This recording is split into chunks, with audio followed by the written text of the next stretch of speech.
എനിക്ക് പറയാനുള്ളത് അത്യാവശ്യം കുഴപ്പമില്ലായിരുന്നു എല്ലാ എക്സാമും. അവര് മാക്സിമം പ്രീവിയസ് ഇയർ ക്വസ്റ്റ്യൻസ് ഇങ്ങനെ ഡീവിയേറ്റ് ചെയ്ത് ഇടാൻ വേണ്ടി അവർ നോക്കിയിട്ടുണ്ട് ചില എക്സാംസ് ഒക്കെ. എന്നാലും അത്യാവശ്യം നമുക്ക് നമ്മുടെ സ്കോപ്പിനകത്ത് എഴുതാൻ പറ്റുന്ന സംഭവങ്ങളൊക്കെ തന്നെ അവർ ചോദിച്ചത്.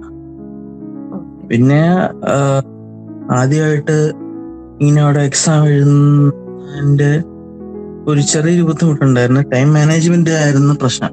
കാര്യം നമുക്ക് എക്സാം ക്വസ്റ്റ്യൻ ഒക്കെ ഒരുപാടുണ്ട്. ഇപ്പോ നമ്മൾ ആദ്യത്തെ ക്വസ്റ്റ്യൻ ഒക്കെ ആണെങ്കിൽ നമുക്ക് നന്നായിട്ട് അറിയാമെങ്കിൽ നമ്മൾ അത് ആലോചിച്ച് കുറെ നേരം ഇരുന്ന് എഴുതിക്കൊണ്ടിരിക്കും.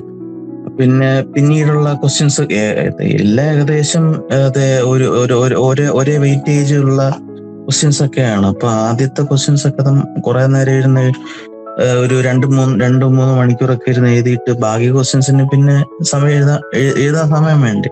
അപ്പൊ അങ്ങനത്തെ ചെറിയൊരു ടൈം മാനേജ്മെന്റ് ഒരു ചലഞ്ചൊക്കെ ഫേസ് ചെയ്യേണ്ടി വന്നു. എന്നാലും അങ്ങനെയുള്ളൂ. അല്ലാതെ എങ്ങനെ നമുക്കിപ്പോ പഠിക്കാൻ പറ്റാതെ വരികയോ അങ്ങനെയൊന്നുമില്ല. കാര്യം 2-3 തവണ ഈ റിവിഷന്റെ ക്ലാസ് ഒക്കെ പ്രൊവൈഡ് ചെയ്യുകയും പിന്നെ ഈ സത്യം പറയാ റിവിഷൻ അങ്ങനെ ക്ലാസ് ഇങ്ങനെ സെപ്പറേറ്റ് ഇങ്ങനെ പ്രൊവൈഡ് ചെയ്യേണ്ട ഒരു കാര്യമില്ല. നമുക്ക് SLM-ഉം മാനും എല്ലാ മെറ്റീരിയൽസും എല്ലാം നമുക്ക് ഈ ആപ്പിൽ തന്നെ പ്രൊവൈഡ് ചെയ്തിട്ടുണ്ട്. പക്ഷെ അവര് ടീച്ചർമാര് ഇനിഷ്യേറ്റീവ് എടുത്ത് അവര് നമുക്ക് വേണ്ടി അങ്ങനെ അവസാന എക്സാമിന്റെ സമയത്ത് ഒക്കെ എക്സ്ട്രാ റിവിഷൻ എടുക്കാൻ വേണ്ടി വന്നിരുന്നു.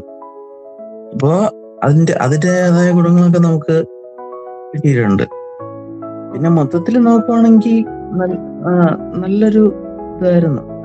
ഗവൺമെന്റുകാരൊക്കെ നല്ല സപ്പോർട്ട് തരുന്നത് കൊണ്ട് ഗിവ് അപ്പ് ചെയ്യാനൊന്നും ഇല്ലായിരുന്നു.